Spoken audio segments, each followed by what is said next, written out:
कबीर का घर शिखर पर, जहाँ सिलहली गैल। पाँव न टिके पपील का, तहाँ खलकल लादे बैल। कबीर का घर शिखर पर है,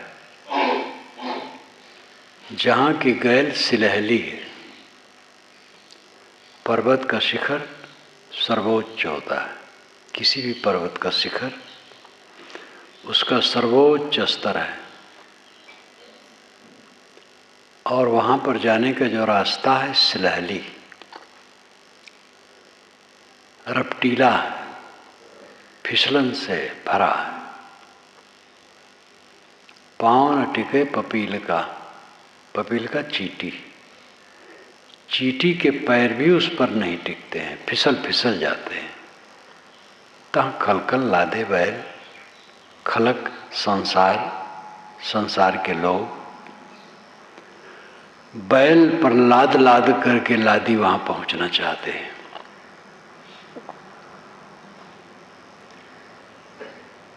सत्य की सूचना, उसके खतरे और लोगों की बेढंगी चाल, इन बातों पर सदगुरु ने इसमें प्रकाश डाला है। कबीर का घर शिखर पर, कबीर का घर शिखर पर है। कबीर एक व्यक्ति हुए हैं जो काशी में हुए हैं, एक संत। और कबीर का यहाँ सामान्य अर्थ है आत्मा, स्वसत्ता, जीव। इसका घर शिखर पर है, कबीर का घर शिखर पर है, सर्वोच्च स्तर है उसका। शिखर पर कैसे है? पूर्ण निष्काम निर्माण दशा है। पूरी निष्कामता, पूरी निर्माणता जब आती है तो वो स्थित आती है। ये नहीं कोई ऊंची जगह है आपसे अलग चढ़ना है। आप जहाँ हैं वहीं है, वो आप ही है, स्वसत्ता ही है। लेकिन वो उच्चतम स्थान है, निष्काम निर्माण। कबीर का घर शिखर पर, जहाँ सिलहली गैल। वहाँ की राह सिलहली है, फिसलन से भरी है। हरदम कामना, हरदम अहंकार उठता रहता है। आदमी फिसल फिसल जाता है। साधक, जो सही साधक है, वह देखता है कि कितनी त्रुटियां हमारे में हैं। कब कब कामना खड़ी हो जाती है, कब कब अहंकार खड़ा हो जाता है। जो साधक नहीं है वो तो अहंकार में डूबा है। वो अपने को बहुत बड़ा मानता है, होश हवासी नहीं, सन्निपातग्रस्त है, तमाम कामनाओं में डूबा है और अपने को बहुत बड़ा महात्मा मानता है। अहंकार की महामूर्ति है, लेकिन अपने को बहुत बड़ा ज्ञानी मानता है। उस सन्निपातग्रस्त है, उसकी बात छोड़ो। जो साधक है वो देखता है कि बारंबार फिसलन, बारंबार फिसलन, फिसले फिसले फिसले, सावधान। देखो अपने अंदर क्या दशा है। जो जितना देखने लगता है उतना उसको पता चलता है। हमें यथार्थ ज्ञान कहाँ हो पाता है? भ्रम में रहते हैं। कोई मकान बनता है, दीवार खड़ी होती है, हम समझते हैं हमारे लिए मकान बन रहा है। दीवार खड़ी होती है, पूरी दीवार खड़ी नहीं होती है। अधूरे में ही सैकड़ों जानवर उसमें रहने लगते हैं, छोटे छोटे कीड़े मकोड़े। दीवार में जो दराज होती है, पहले तो लोग चुनते हैं ईंटे से, छबनई के पहले, प्लास्टर के पहले छोटी छोटी दरार होती है, हजारों हजारों कीड़े उसमें निवास करने लगते हैं। छत ढलती है तब तक बहुत कीड़े वहाँ रहने लगते हैं। फिर प्लास्टर, फर्श, रंगाई, पुताई, बहुत कुछ होने के बाद फिर तो न मालूम कितने जानवर उसमें रहने लगते हैं। हम समझते हैं हमारे लिए मकान बना है, आपका उसमें प्रवेश नहीं हुआ है और हजारों जानवर उसमें रह रहे हैं। कहाँ ज्ञान है हमें? अहंकार है कि हमारे लिए मकान बन रहा है। आपका अहंकार अलगे धरा है और उसमें जन्म लेने वाले पहुंच गए, वो जन्म ले रहे हैं। अगर मुकदमा चलावें आप पर तो कहेंगे हमारा यहाँ जन्म हुआ है, जन्मजात अधिकार है, आपका जन्म इसमें नहीं हुआ है।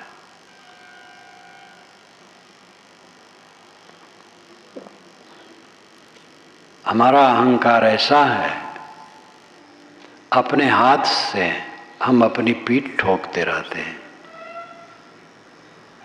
जो क्षण क्षण गल रहा है उसमें हमारा अहंकार है, जो क्षण क्षण भाग रहा है उसमें हमारा अहंकार है।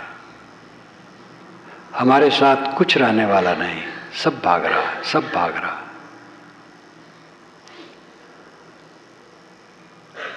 तो ये रास्ता सिलहला है, फिसलन से भरा है, लेकिन तो डरने की जरूरत नहीं है, मजबूरी नहीं है कि वो फिसलन मिटेगी ही नहीं। वो फिसलन हमारी दुर्बलता और कुछ नहीं।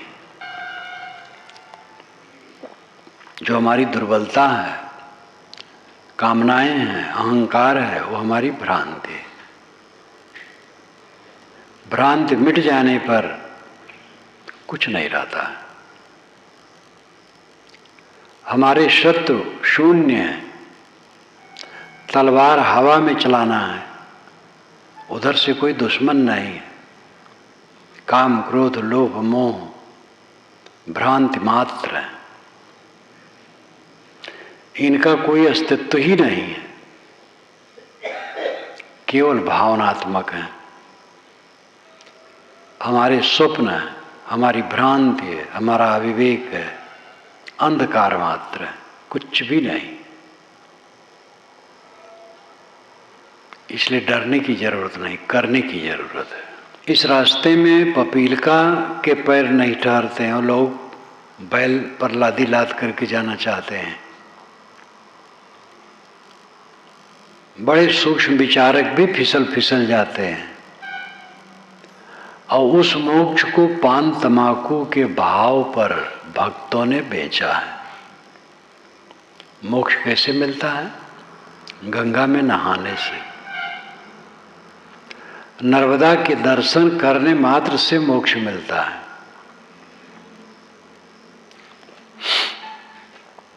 भगवान ने जिनको जिनको मार दिया वे मुक्त हो गए। कैसी झूठी सूचना! और संस्कृत भाषा के साहित्य में प्रामाणिक मानी जाने वाली किताबों में, पुराणों में, महाकाव्यों में लिखा गया है।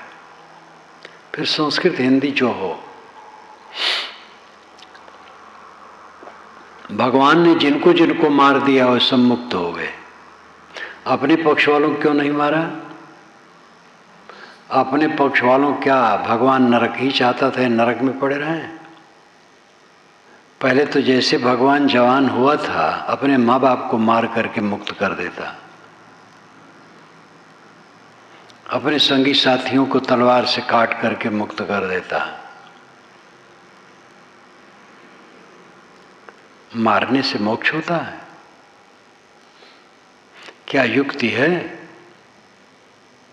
और जिसको हम प्रमाण मानते हैं उससे ग्रंथों में प्रमाण है। युक्ति और प्रमाण से बात सिद्ध होती है। प्रमाण गलत भी होते हैं लेकिन युक्ति गलत नहीं होती है। युक्ति का अर्थ है जो कारण कार्य व्यवस्था के अनुसार बात हो, वो युक्ति है।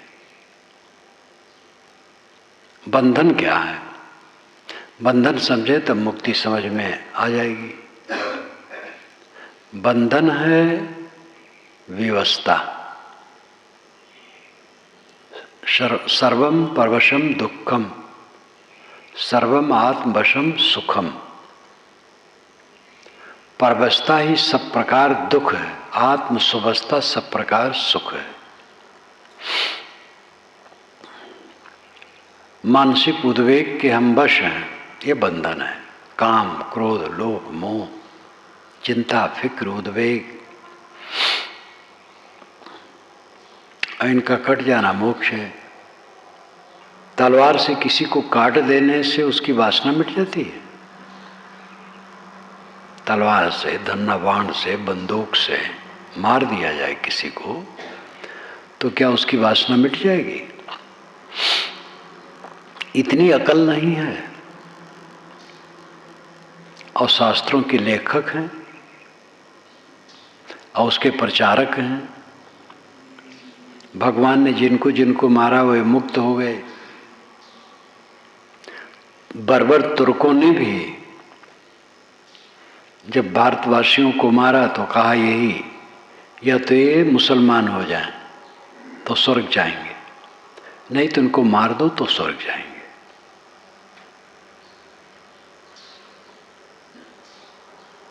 मारने से मोक्ष होता है। जिसको मारा जाता है, भगवान जिसको मार देता है उसका मोक्ष हो जाता है। कितनी गलत सोचना है, भयंकर गलत सोचना है। और किसी नदी में नहाने से मोक्ष होता है, कितनी झूठी सोचना है।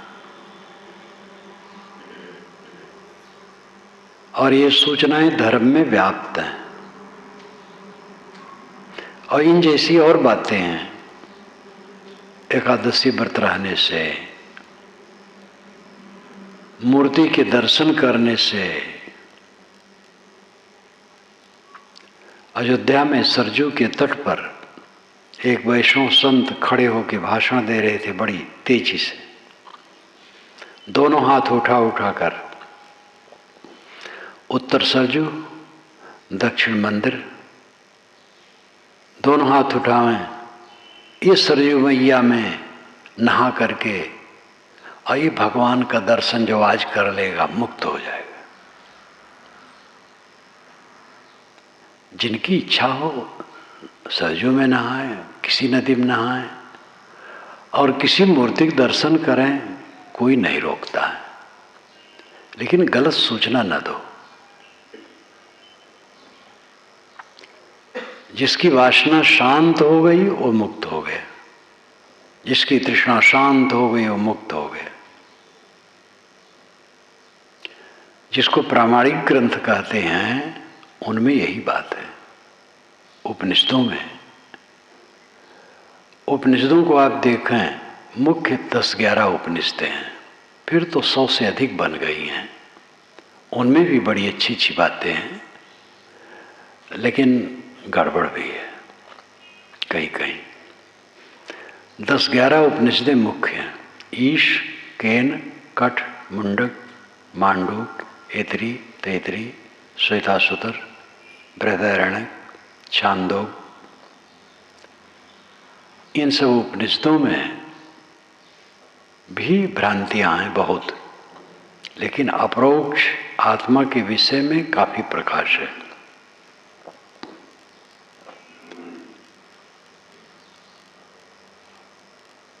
कोई अवतारवाद नहीं है इन सब में, किसी अवतार की चर्चा नहीं है। कोई दैववाद नहीं है। मनुष्यों को ऊंच नीच मानने की बात नहीं, छुआछूत की बात नहीं है, टोना टोटका, जादू मंत्र, चमत्कार नहीं है। एकदम साफ सुथरी बात है। बीच में जंजाल है, परख दृष्टि के बिना उसमें भी भटक जाएंगे।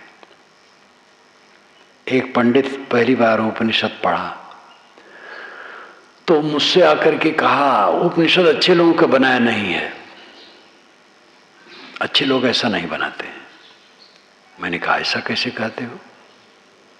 तो उस अंश को पढ़ा था जो ठीक ठाक नहीं है। मैंने कहा भाई उसमें भी जंगल है और हीरे मोती छाटना पड़ेगा।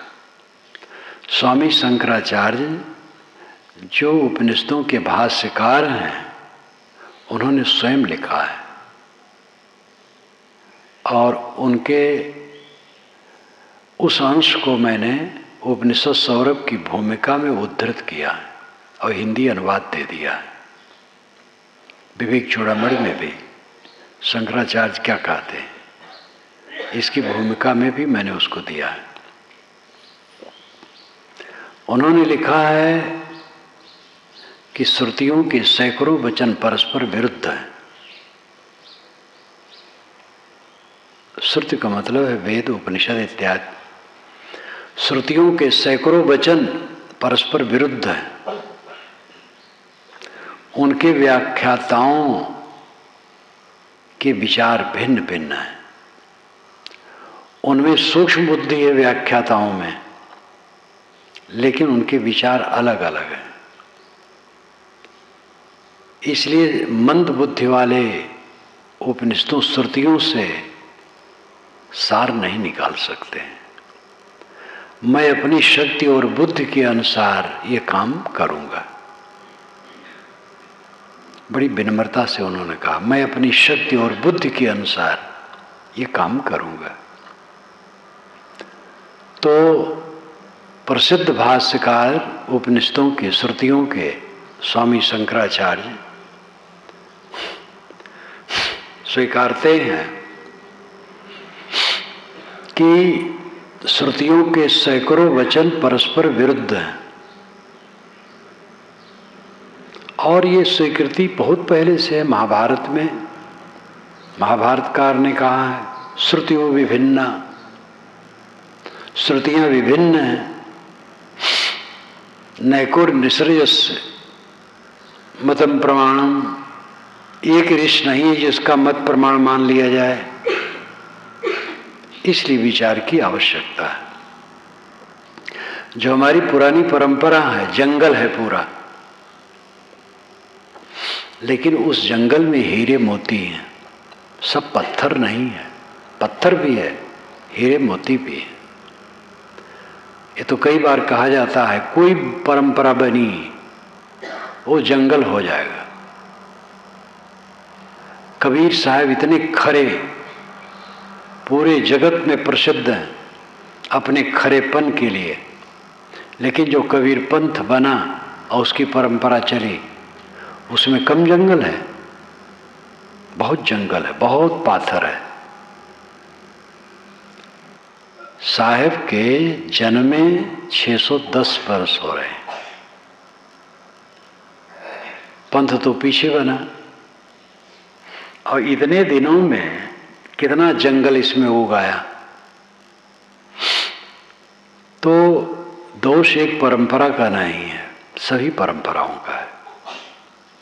जो भारतीय परंपरा का जंगल है, या और व्यापक ले, पूरे विश्व के मानवों की परंपरा और उसमें अध्यात्म और धर्म की परंपरा, पूरा जंगल है। कंकर पाथर भी हैं, लेकिन हीरे मोती भी हैं। सदा से विवेकवान पुरुषों ने अंतर्मुक्ता का काम किया है। वेदों को समझने के लिए पुराना साहित्य है यास्क मुनि का निरुक्त। यास्क मुनि आज से 2800 वर्ष पहले हुए हैं। उनका ग्रंथ है निरुक्त। निघंटु वैदिक शब्दकोश है। कहा जाता वो किसी ने बनाया था, तो बनाया क्या था? शब्दों का संकलन कर दिया था बस। यास्क मुनि ने उस पर भाष्य किया। कुछ लोग कहते हैं उन्होंने ही निघंटु बनाया और भाष्य किया। भाष्य सब पर नहीं किया। एक एक वस्तु के पर्याय 50-50 से भी ज्यादा भी हैं, और 1, 2, 3 की परिभाषा कर दी, बाकी छोड़ दिया है। और उसमें ऋग्वेद के मंत्रों को उठा करके रखा है और फिर उसका भाष्य करके समझाया है। और उसमें उन्होंने अपने से पूर्व के 22 निरुक्तकारों का उदाहरण दिया है, लेकिन उन 22 निरुक्तकारों का कोई पता नहीं चलता, उनका कोई निरुक्त ग्रंथ नहीं मिलता, केवल यास्क मुनि का मिलता है। इसलिए करीब 2500 वर्षों से वेदों को समझने के लिए यास्क मुनि का निरुक्त काम करता है। इधर 100 वर्ष के अंदर पश्चिमी विद्वानों ने भी काम किया, जिसमें मैकडॉनल ने वैदिक माइथोलॉजी लिखी। वो बहुत काम करती है। वैदिक माइथोलॉजी मैकडॉनल का बहुत महत्वपूर्ण है। 100 वर्ष के अंदर तो वेदों को समझने के लिए वो बहुत कारगर है। उसके बाद कीथ को मिला करके, कीथ एक विद्वान थे वैदिक, मैकडॉनल ने कीथ का सहयोग लेकर के वैदिक इंडेक्स लिखा। वो भी बहुत काम की चीज है। यास्क मुनि ने ऋग्वेद के मंत्र को रखा और बताया कि इसका अर्थ अमुक निरुक्तकार ने यह माना है, अमुक निरुक्तकार ने यह माना है। ऐतिहासिक लोग इसका ये अर्थ करते हैं, पौराणिक लोग ये अर्थ करते हैं, कर्मकांडी यह अर्थ करते हैं, लेकिन आत्मवादी यह अर्थ करते हैं। तो जो आत्मवादी अर्थ करते अर्थ उन्होंने बताया, उसको देखने से बिल्कुल लगता है जो आत्मवादी अर्थ करते हैं हम लोगों के अनुसार है। यास्क ने आज से 2800 वर्ष पूर्व लिखा है, और आत्मवादी उनके पहले जो हुए हैं उनके अर्थ को उन्होंने बताया है। तो सत्य के अनुसंधाता सब समय रहे हैं, सभी देश काल में रहे हैं। ये मान लेना कि सत्य केवल हमारे संप्रदाय में है, भूल है। हमारे गुरु ने शुरू में सत्य कहा है, ये बड़ी संकुचित धारणा है।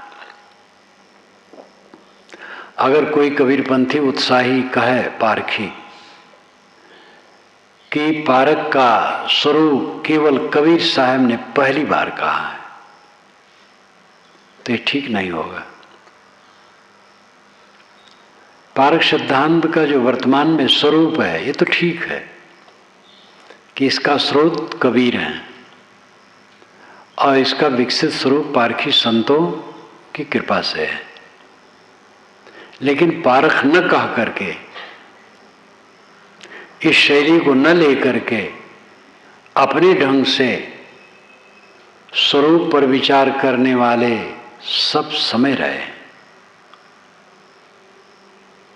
अगर सत्य को इस अनादिकाल के जगत में केवल कबीर ने जाना, तब तो बहुत ग्लानि की बात होगी। जगत अनादि है, सदा से है, और केवल 500-600 वर्ष हुआ एक कबीर नाम के व्यक्ति ही सत्य जाने, उसके पहले कोई सत्य नहीं जाना। तो वो सत्य होगा? फिर वो सत्य नहीं होगा। फिर सत्य तो वह होगा जो सदा से है और कभी कोई जाना, सब समय जानने वाले हुए, ये सच्चाई है। और हमारी भाषा और शैली कोई ना अपनाए हो तो इसलिए हम समझे वो सत्य समझ ही नहीं सका, ये भूल है। भाषा शैली बनती रहती है। आत्मा को ब्रह्म भी कहते हैं, ब्रह्म को उच्छिष्ट भी कहते हैं, उच्छिष्ट, उच्छिष्ट नाम जूठन। हम जब भोजन कर लेते हैं और थाली में जो जूठा बच जाता है उसको उच्छिष्ट कहते हैं, और ब्रह्म को उच्छिष्ट कहा गया। इस ढंग से कहा गया बचा हुआ, सब छोड़ दिया, जो बचा हुआ वही उच्छिष्ट है।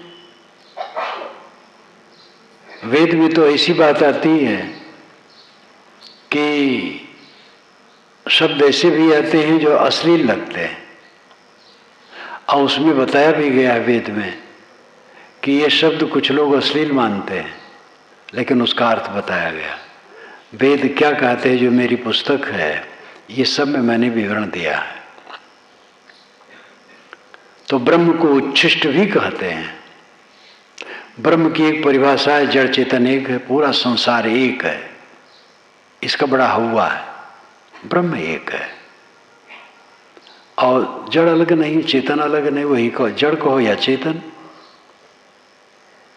एक ही बात है। परंतु ये प्रदूषित विचार है ब्रह्म के लिए। ब्रह्म का शाब्दिक अर्थ होता है श्रेष्ठ, बड़ा, और वो स्वयं आत्मा है। उच्छिष्ट इसलिए क्योंकि सब छोड़ देने के बाद वही बच रहता है। जब आप सब छोड़ देंगे तो क्या आप अपने को भी छोड़ देंगे? आप तो रहेंगे, बस बचा हुआ वही उच्छिष्ट है। अरबी भाषा में उसको बका कहते हैं, बका, बाकी। सामान्य लोग बाकी कहते ही रहते हैं, बाकी, ये बाकी बच गया, बका। संस्कृत में शेष कहते हैं, सब छोड़ा, कोई संख्या का विभाग किया गया, जब तक संख्या है विभाजित होगी,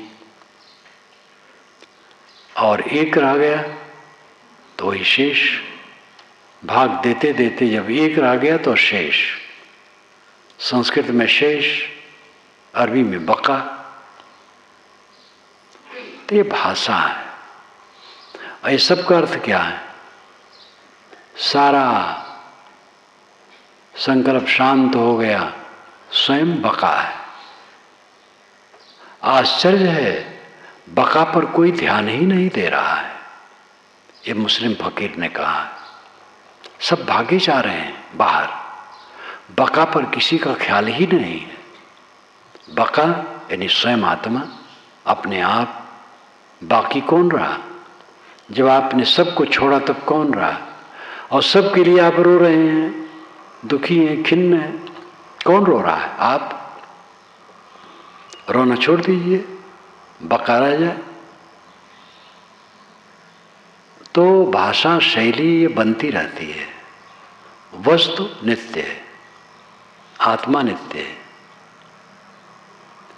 आत्मा के विषय में कुछ लोगों की ऐसी भी परिभाषा है कि वो क्षणिक विज्ञान मात्र है। मोक्ष की इच्छा लेकर के जो मुमुक्षु साधक हुआ, आज 2008 के 8 अगस्त को एक मुमुक्षु आज व्रत लिया कि हम मोक्ष साधना करेंगे, इसी जीवन में मोक्ष स्थिति में ठहरेंगे। और उसका जीवन अभी 50 वर्ष रहा। तो 50 वर्ष में करोड़ों आत्माएं चली गई, बन करके बिगड़ गई। जिसको मोक्ष मिला वो कोई भिन्न आत्मा है, और जिसने प्रतिज्ञा की 2008 के 8 अगस्त को, वो आत्मा तो पहले खो गई। ये कोई बात हुई? एक आदमी ने किसी की हत्या की, पकड़ा गया, जेल गया, जमानत से छूटा, मुकदमा चला, 8 वर्ष के बाद फांसी की सजा हुई। तब तक असंख्य आत्माएं आई और गई, क्षणिक विज्ञान के अनुसार। बौद्ध मत ऐसा कहता है। बुद्ध ने तो कुछ नहीं कहा, पीछे से ये सब अर्थ निकाले लोग। पूरे त्रिपिटक में कहीं नहीं लिखा है कि आत्मा नहीं है। मैं पूरा त्रिपिटक नहीं पढ़ा हूं, लेकिन जो पूरे त्रिपिटक के आचार्य हैं उनकी लिखी बात मैं कहता हूं। त्रिपिटक के अंश अंश पढ़ा हूं। पीछे से अर्थ निकाला गया। आज से 2000 वर्ष हुए नागसेन और मिनांदर का प्रश्न है। मिनांदर यूनान का राजपुरुष था, बौद्ध हो गया था, पश्चिमी भारत पर वो राज करता था। नागसेन बौद्ध साधु थे, उनसे मिलने आया। तो इसमें संवाद में ऐसी बात आई जो अनात्मवाद उभर करके आया और यहीं से फिर बौद्ध मत में व्याप्त हो गया। उसके पहले के ग्रंथों में ऐसा नहीं है। त्रिपिटक में, पाली भाषा के ग्रंथों में ऐसा नहीं है।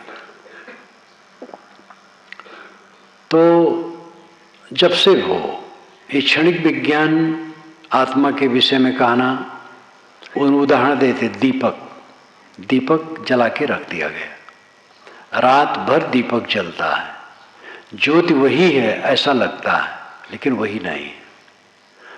बत्ती से तेल खींच करके ऊपर आता है और ज्योति में तेल लगता है और ज्योति बन जाता है और ऊपर की ज्योति उड़ जाती है। एक धारा है, ज्योत समाप्त होती जाती है और तेल आकर के ज्योति बनती जाती है। वही ज्योति नहीं है, दिखती है कि वही ज्योति है। ज्योत तो क्षण क्षण लुप्त होती जाती है और नई नई बनती रहती है। ऐसे आत्मा नया नया बनता रहता है और पुराना पुराना लुप्त होता रहता है। ये उनका सिद्धांत क्षणिक विज्ञान का। लेकिन इसका लेखा जोखा कौन करता है? बचपन में माँ बाप बिछुड़ गए हैं, आज भी जब भावना आती है तो आदमी करुणा विगलित हो जाता है। अगर लुप्त हो गया होता तो उसको कैसे ख्याल होता? अपने अस्थायित्व का आभास सबको होता है। मैं हूं, मैं आज ही नहीं, कल भी था, परसों भी था, 10 वर्ष पूर्व भी था, 20 वर्ष पूर्व भी था, 50-60 वर्ष पूर्व भी था, और इसी अनुसार समझ लो इस शरीर के पहले भी था। न रहा होता तो कहां से आता? और है तो मिट कैसे जाएगा? कोई मौलिक वस्तु मिटती नहीं है। जड़ से चेतन नहीं बनता है और चेतन से जड़ नहीं बनता है।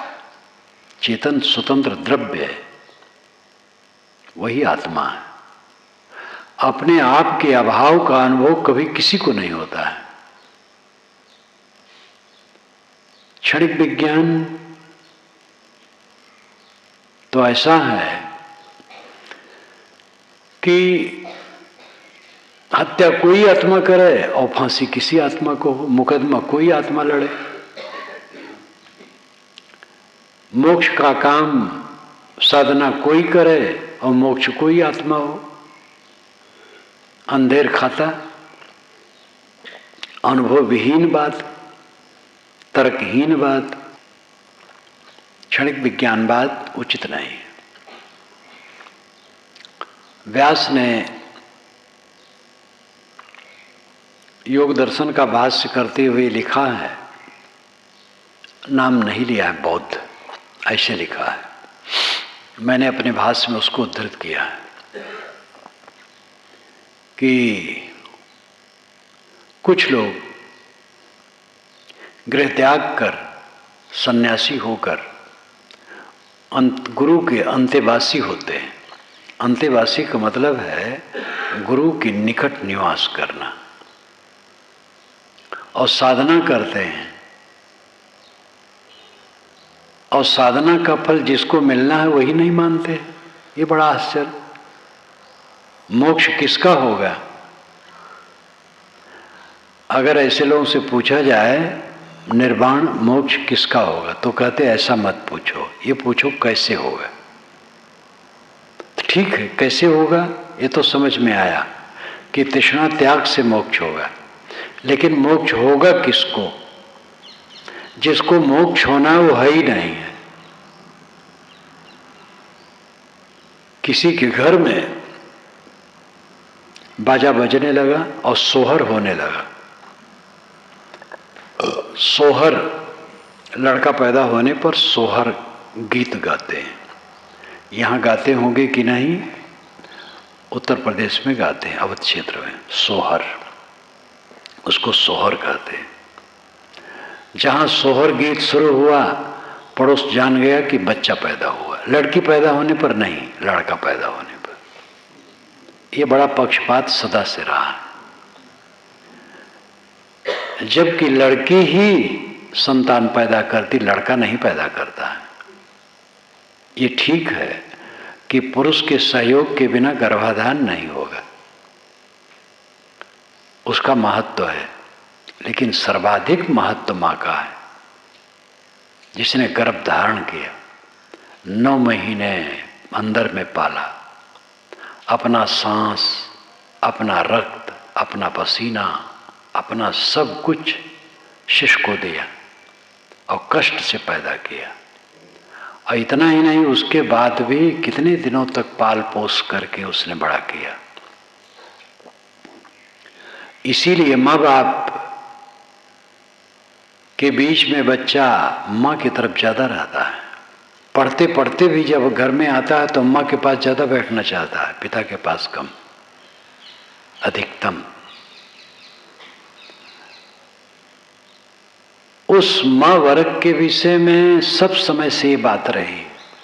वेदों में पुत्र प्राप्ति की कामना की गई, पुत्री प्राप्ति की कामना चारों वेदों में एक जगह भी नहीं की गई है।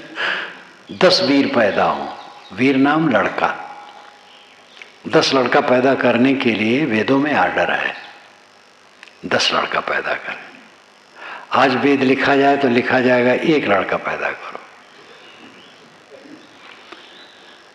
लड़की पैदा करने की बात नहीं। युद्ध का जमाना था तो लड़के ज्यादा युद्ध में काम करते थे, ये भी प्रभाव था। और ये भी सब समय रहा है कि लड़कियां अंत में बाहर जाती हैं और लड़का साथ में रहता है। ये भी कुछ है, कुछ घट का संस्कार है, कुछ प्रभाव है। लेकिन लड़की के पैदा होने पर सोहर नहीं गाया जाता है, लड़का पैदा होने पर सोहर गाया जाता है।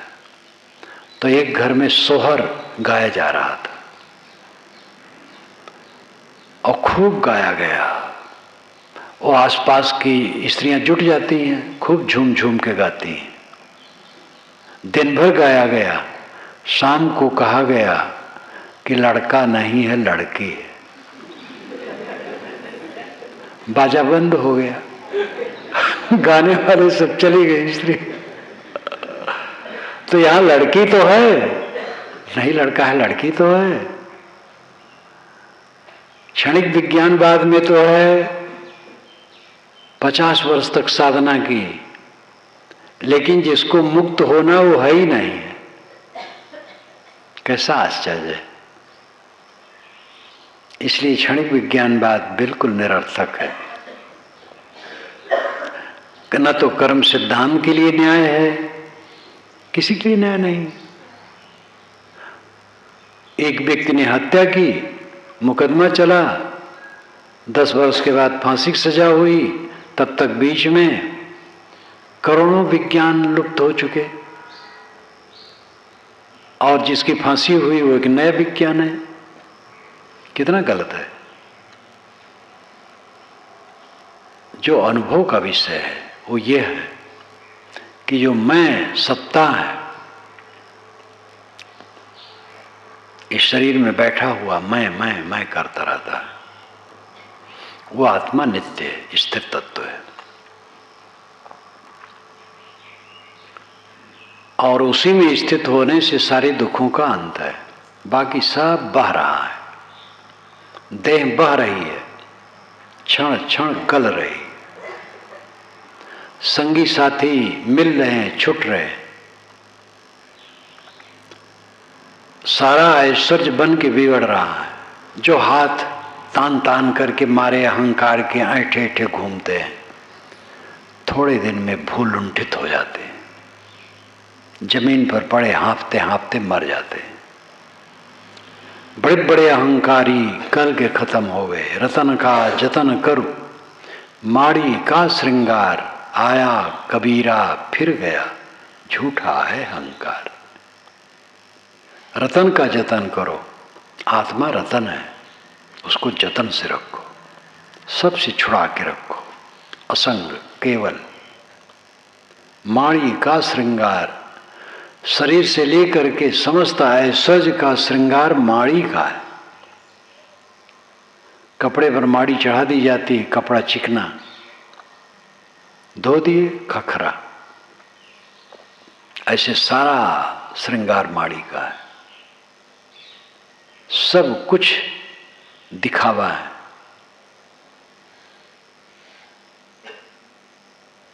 कबीर का घर शिखर पर, जीव की स्थिति शिखर पर है। शिखर है जहां अहंकार और कामना नहीं है, और इस पर चढ़ना बड़ा मुश्किल है।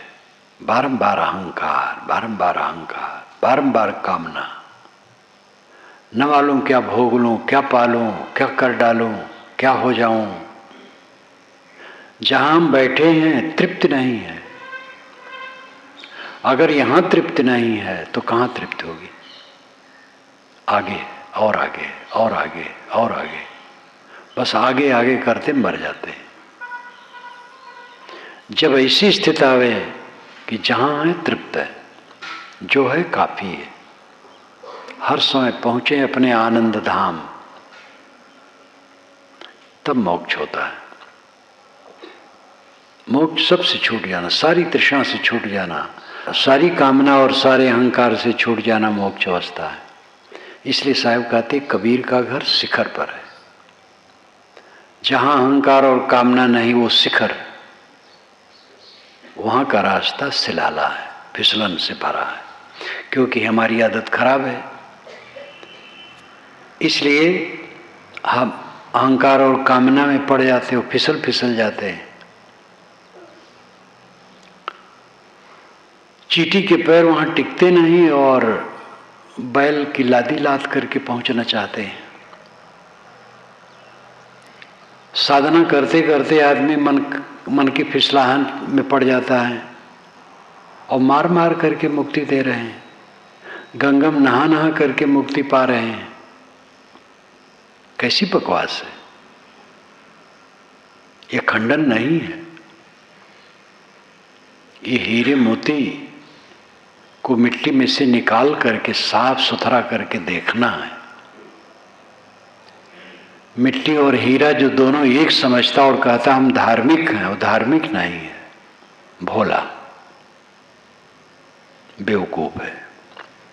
बेवकूफ शब्द कड़ा है, भोला शब्द नरम है, बात एक है। ना बेवकूफ कहा जाए, भोला कहा जाए। जो मिट्टी और हीरा न समझ पाए, क्या वो सौदा करेगा?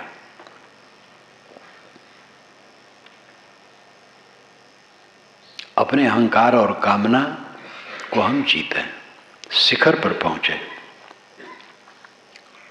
अहंकार कामना से शून्य दशा शिखर है, आत्मलीनता, आत्मस्थित, यही कबीर का शिखर है। कबीर का घर शिखर पर है। कबीर जीव मात्र कबीर हैं। का काया में वीर कबीरंग की परिभाषा भी की गई है। का से काया, वीर से आत्मा। काया में जो वीर आत्मा है वो कबीर है। अपनी वास्तविकता को समझो।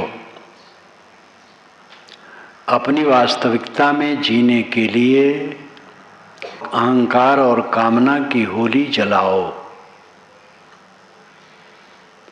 अपने अहंकार को मारे बिना, अपनी कामनाओं को मारे बिना वो दिव्य स्थिति नहीं आ सकती। इस पर जो निरंतर निगाह रखेगा, उठते बैठते चलते फिरते सब समय, उसका बेड़ा पार होगा। तनिक तनिक में आदत है पुरानी, इंद्रियों की लंपटता, विषय वासनाओं की चाह, और जितनी वस्तुएं जुड़ गई उनमें अहम मम, जितना संबंध होता सब क्षणिक क्षणिक क्षणिक, सब क्षणिक। देखते हैं हमारे सामने कितने आए कितने गए।